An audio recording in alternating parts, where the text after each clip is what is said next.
Welcome to Becoming a Sleep Consultant. I'm your host, Jayne Havens, a certified sleep consultant and founder of both Snooze Fest by Jayne Havens and Center for Pediatric Sleep Management. On this podcast, I'll be discussing the business side of sleep consulting. You'll have an insider's view on launching, growing, and even scaling a sleep consulting business. This is not a podcast about sleep training. This is a podcast about business building and entrepreneurship. Liza is a certified pediatric sleep consultant through the Center for Pediatric Sleep Management, a certified special needs sleep consultant through the Institute of Pediatric Sleep and Parenting, and co-founder of the Westchester Mama and Child Wellness Expo. She's also the lead sleep expert in the Indie Labs Parenting Center, a sleep instructor with Virtual Village Parenting, lactation educator, and proud member of CAPA and the Hudson Valley Birth Network. Liza is passionate about working to disrupt the narrative that motherhood means sleepless nights by educating parents on the connection between sleep and mental health and supporting neurotypical and special needs families in getting continuous restorative sleep so that both parents and their children are positioned to thrive. Liza, welcome back to the Becoming a Sleep Consultant podcast. You know, I always love having these conversations with you. Thank you. I'm so excited to be back. Before we get started, let's take a brief trip down memory lane. For those who don't know you, take us back. Tell us about your journey through becoming a sleep consultant and eventually leaving your job to do this work full time and what your business looks like now. Yeah. So I got certified in, I think it was like June, July of 2021. And I got started really because my husband was just like, you're obsessed with sleep. You're doing like good things for like friends of friends and their children. You could probably do this professionally. And I was like, no, that's really not a thing. But then of course I started looking into it and I found you and your course and it was very much a thing. So I got through it very quickly. I was just super passionate about everything I was learning. And I did sort of like a soft launch-ish in October of 2021. And I really started it as a side hustle because I was working in publishing, loved working in publishing. And I found this fulfilling in a totally different way. So I just, found myself making more and more time for it on the weekends and in between meetings and evenings and things like that. And by, I would say like March or April of 2022, things had totally changed with my job and I was becoming increasingly unhappy. And I also started having some like health issues. And I was very fortunate that I had the opportunity to do a bit of a like mental health leave and reset. And during that time, I was like, well, I don't want to just like do nothing. I love sleep consulting and that doesn't feel like work in the same way. So I'm going to keep doing that. And because I had some time to really devote to that and only that, I found even more opportunities to meet with families and to help them. And in doing only that, I realized like that was really what I felt like I was being called to do. And it felt like it was time to make a big transition. I'm sure part of it was also like turning 40. I felt like it was sort of like my midlife crisis. And I just, I had the opportunity and a very supportive husband who encouraged me to go for it. And so I left my full-time job in October of 2022 and really decided like this was going to become my one and only. And since then, I have just found new and interesting ways of enjoying sleep consulting, even beyond like the one-to-one work. So yeah, it's been a really exciting ride. And I feel like one of the things that's made it so fun for me is I crave variety. I don't like doing the same thing every day. And not that it was like that even with one-to-one clients, but I found like I was really missing presenting and being in front of people and sharing knowledge. So I've sort of feel like it's a little bit of a choose your own adventure. I've turned this into a career where I'm meeting with a lot of professionals and working with their groups of postpartum women. And I'm giving presentations to schools and things like that, and really just getting to spread the gospel about how important sleep is and that there are things you can do to make it better for your children and your entire family. And yeah, I love it. I love all of that. It makes me so happy. Nothing makes me happier than seeing somebody who just, thought they'd get into this because they enjoyed it and they'd do it as a little side hustle. And now it is a legitimate career. It makes me smile from ear to ear. So today's podcast topic is actually one that I'm particularly excited about. We're going to talk about creating or mining unique opportunities to grow your business as a sleep consultant. And you sort of touched on it a tiny little bit in your intro, but I'd love for you to expand upon all of that if you're willing. What has that looked like for you in your business? Yeah, it's sort of twofold. I mean, the first piece of it is just having conversations with other either pediatric professionals, perinatal professionals, and looking for ways that we can collaborate. And I think that's something that a lot of people in your group do too, talking to pediatricians, talking to OBs, meeting with postpartum doulas and things like that.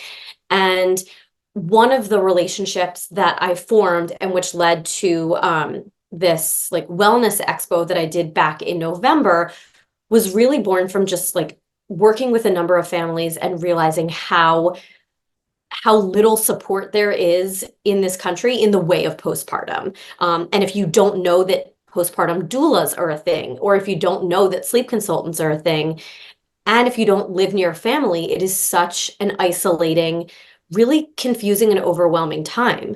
And I was talking with a colleague who actually doesn't work as a medical professional, but she works to find like different kind of family activities, essentially.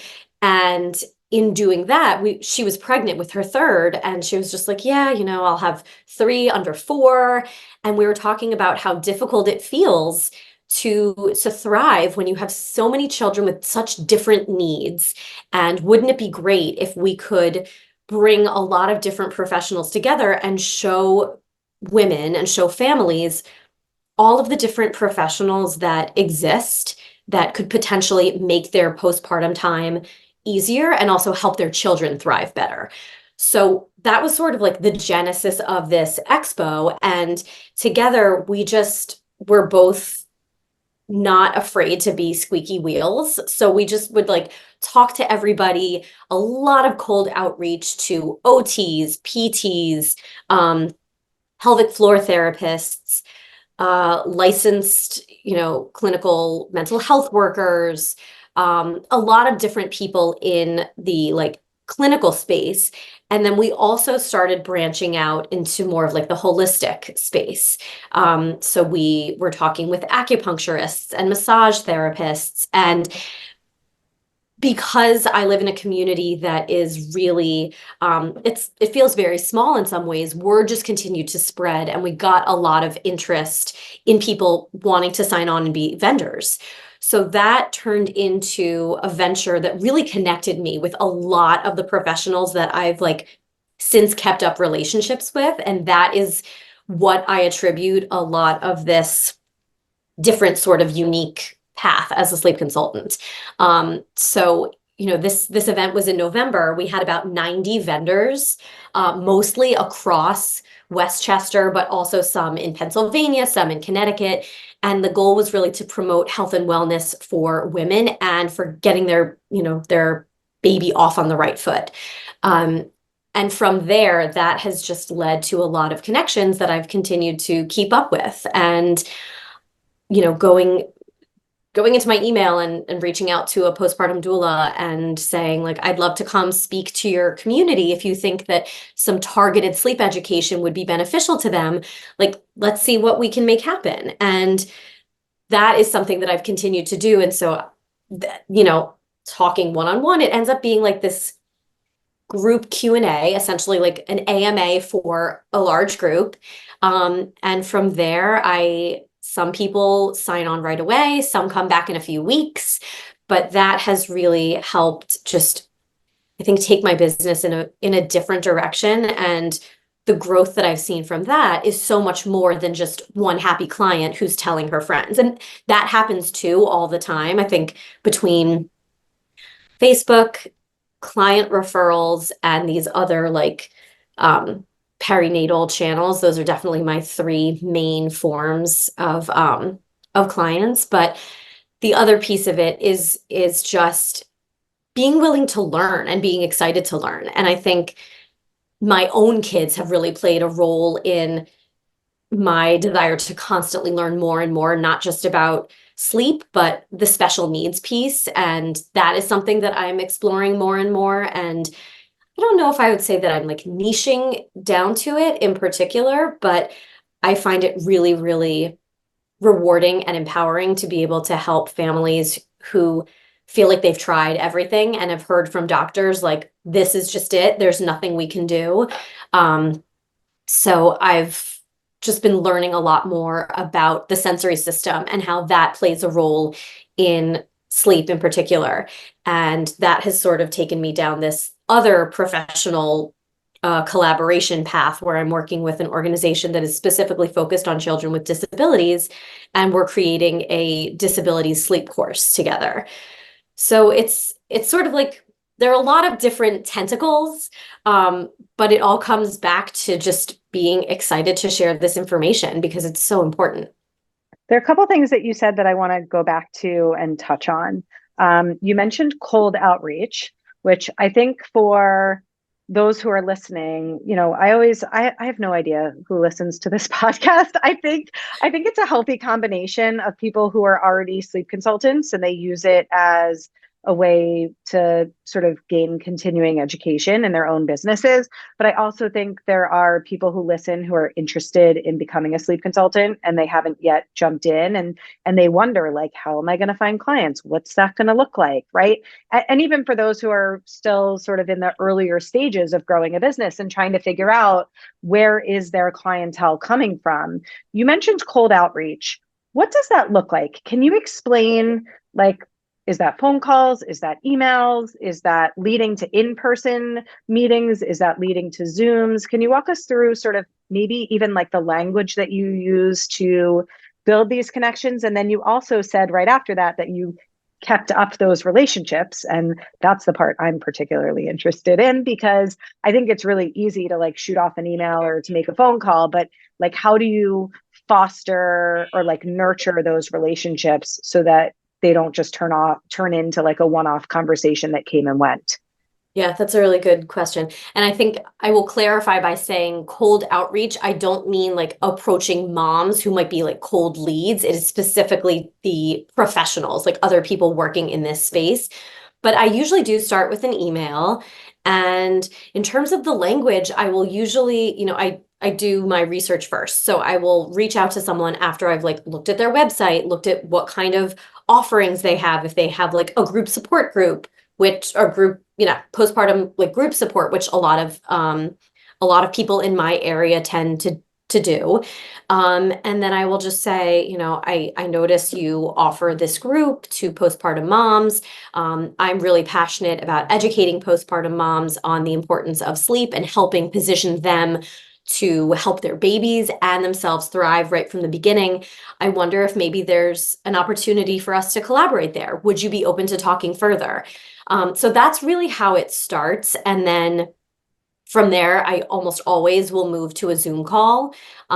Sometimes we'll do in person, but usually Zoom to start to like get a feel for the person. Do we actually have like similar philosophies and values?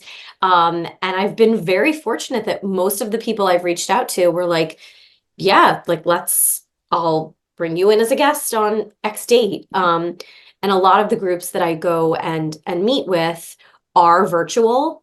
So because, these are new moms and it's tough to get out of the house. So it's that much easier to reach a broad audience.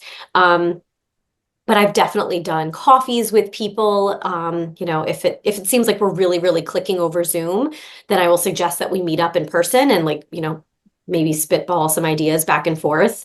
And in terms of keeping up the correspondence, that is something that is like very high on my priority list. So I will check back in with whoever I have met with at least once a month. I don't want to be too like pushy, but I tend to check back in and just, again, say like, are you with a new cohort of people now? I would love to come and meet with this group. And it really has paid off. I have also created a number of sleep guides, and that's something that I spent a lot of time working on. I think it was last year, 2023.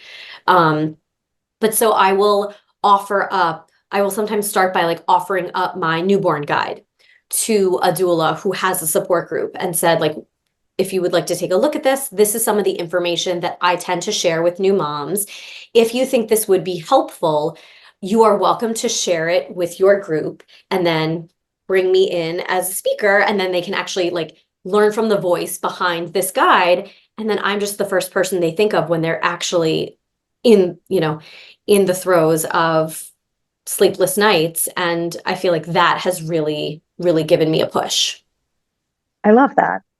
I love it. It's brilliant. It's really authentic. It's really genuine. And I think it's also a really enjoyable way to grow a business, right? Like I think one thing that a lot of entrepreneurs struggle with is like the loneliness behind entrepreneurship, that like you're a one man or one woman show and you don't necessarily have coworkers. You might have a lot of colleagues, but you don't have like coworkers. And when you can fill your day with conversations with other people who have a similar mission as you, supporting moms postpartum and helping them to thrive, and you can surround yourself with all of these really smart, hardworking, intellectual people who want all the same things for motherhood and for parenthood and for babies as you do. I don't know. I think it's more exciting to get up and go to work every day. Absolutely. And I feel like every day really is different in that regard too. Like letting the conversations take you where they may. But I also think it's been really important for me to connect with other people who are also supporting moms in this really delicate time, because I think we often fall into the role of therapist as we're working with our clients. And if you are just giving, giving, giving all day to your clients and to your children and to your spouse, sometimes I feel like my tank is depleted much faster than others. But if I can have these conversations with other professionals, it just fills my tank back up. And I feel like I have more to then give to everything. Do you feel that this approach has helped you to establish or build a higher level of authority within the industry? Yes, I do. At least in my local area. I think that, doing the expo and like being at the helm of that definitely positioned me as someone in the county who like knew what she was doing and really cared about connecting parents with resources that might help them. And that exposure really led to a lot of other, I don't want to say like, I don't know, I don't want to say high profile because I don't think that's true, but my name was out there in a very different way. And I think seeing my name in connection with all of these other professionals, especially medical professionals. Like, obviously, I did not go to med school. I am not a physician or, a clinician by any means. But I think being seen as the connector for all of these things definitely just put me like at a higher level than I was before. And that I think is why I've gotten some of the inquiries that I have from various school districts to come and talk to their parents about the importance of sleep health and hygiene. And talking to, the Westchester Psychological Association about sleep in parenthood and why that has to be like the first thing that you start when you are helping a parent through like their mental health journey.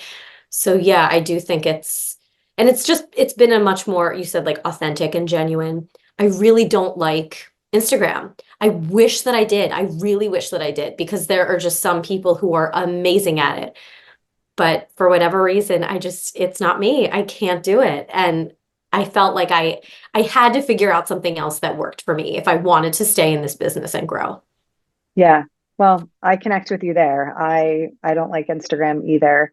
And I'm a firm believer that meaningful and strategic connections, and then also leveraging your excellence as a form of marketing is really crucial, right? Like when you can articulate to other professionals, but then in turn parents and families, that you actually really know your stuff and that you've surrounded yourself with really smart, highly educated, highly qualified people. That positions you to sort of, I think, have a higher level of excellence, and then therefore you can market yourself accordingly, and I think some of that is confidence, and some of that is experience, and some of that is time Hmm. and hard work, right? Like this doesn't happen day one out of the gate when you first launch your sleep consulting business. I think it takes time, right? When did you say you started your business? Was it 2021? Yes, October 2021 was when I started like part-time, and then October Yeah, 2022 is when but like, yeah, that growth that first year, especially part-time, it was slow. It really yeah, was.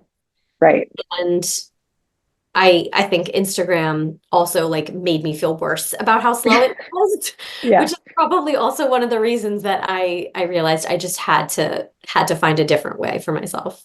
right. And I really do believe that figuring out what works for you is ultimately going to be what positions you to thrive, right? Like some people I think aren't necessarily cut out for the networking game, they're better at making fancy reels on Instagram. And some people like you do better actually having conversations with people and getting to know them and learning from them. Let's go into that a little bit more. I want to hear a little bit more about like what you've learned from others, whether it be other uh, sleep medical professionals or whatever it may be, that's helped you to position yourself as a stronger sleep consultant. So part of it is just like this ongoing education that I've really committed to over the past year. I love taking courses. I love learning new things that are connected to the sleep world because I think there is so much that, especially with the special needs community, there is so much beyond the behavioral piece of it. And I have talked about this before a little bit, but my daughter has diagnosed ADHD and my son has diagnosed sensory processing disorder. So when thinking about in general how sleep has been challenging for them at different times, and then meeting with parents who also have their own struggles, and it could be a child who's on the spectrum or a child who has some other medical diagnosis or intellectual disability, I did not feel really prepared to serve them at first, even with my experience as a parent, because there was so much that I didn't really know. I knew like what worked for my kids, right? But so I took two really, really interesting courses over this past year. One was taught by Dr. Anya. I don't remember. I Yeah, double she's double actually, yeah, hyphenate last name. we're Yeah. the CPSM community is actually going to be meeting with her in a couple of weeks. Oh, So, amazing. McLaren yeah, Barrett, I think is her last name. She's yeah, incredible. And I learned so much about, you know, parasomnias and sleep, like medical sleep issues from her. And then I also took a course with Melissa Doman, who is sort of known as like the special needs sleep consultant, and learned a lot from her about the sensory system and nutrition and all of these other things that really impact a child's ability to even fall asleep from the get-go. So through both of those courses, I've sort of approached the way that I work with toddler families in particular really differently. When I first meet with a family and they're telling me about their issues, some of them I can immediately identify as behavioral. Like, of course, your child is waking up 8 times a night wanting you to come in. You're falling asleep holding their hand. But there is so much more that I have learned about, like, they want that deep pressure. They want that contact. That has something to do with like their sensory system. They might be a sensory seeker, and there might be some sensory techniques that we need to build into their early evening and their bedtime routine to meet those needs so that they're not looking for them as strongly at bedtime. So my approach and like the language that I've been using recently with toddler families is really working to support their child's body from the inside out. So we're starting with their sensory system. We're starting with nutrition or supplements if they don't have enough calcium or omega or vitamin B6 or magnesium. And then we take like a slower approach to actually making the behavioral changes at bedtime, because we have to set up this foundation first where their body and brain are in balance and able to get to a place of calm so that they can actually learn these behavioral techniques that we're then going to implement. And I've found that has been really, it's just like an internal mind shift for me too, based on what I've learned, but it's been really helpful for me and really rewarding to see. Yeah, that's been a big shift for me recently. I love it. Well, Dr. Anya is going to be speaking to the CPSM community in the next couple of weeks. I'm going to be announcing that actually very, very soon. So I'm excited that you brought her name up. And I just love that you have really taken ownership of continuing your education. I'm also, I like to consider myself to be a lifelong learner, not always through additional courses, but like I read, I listen to podcasts. I'm constantly scooping up knowledge and education wherever I can. And I do think that that's what leads to all of us being better at our jobs. Absolutely. There's so much more to learn, always. Always. Before we wrap up, where can everybody find you if they want to connect with you, refer you, or just meet you? Sure. Email is the best way. It's liza@rockabybabysleep.com, and my website is www.rockabybabysleep.com. You can find me on Instagram, even though I am not there very often, and that's just Liza_rockabybabysleep. But those are the main ways. I have a Facebook group as well, also called Rockabye Baby Sleep. And yeah, that's about it. It's always a pleasure chatting with you, especially today, seeing you face to face. So nice. And we will have to do it again soon. Thank you again. Thank you. Thank you so much for listening to this episode of the Becoming a Sleep Consultant podcast. If you enjoyed today's episode, it would mean so much to me if you would rate, review, and subscribe. When you rate, review, and subscribe, this helps the podcast reach a greater audience. I am so grateful for your support. If you would like to learn more about how you can become a certified sleep consultant, head over to my Facebook group, Becoming a Sleep Consultant, or to my website, thecpsm.com. Thanks so much, and I hope you will tune in for the next episode.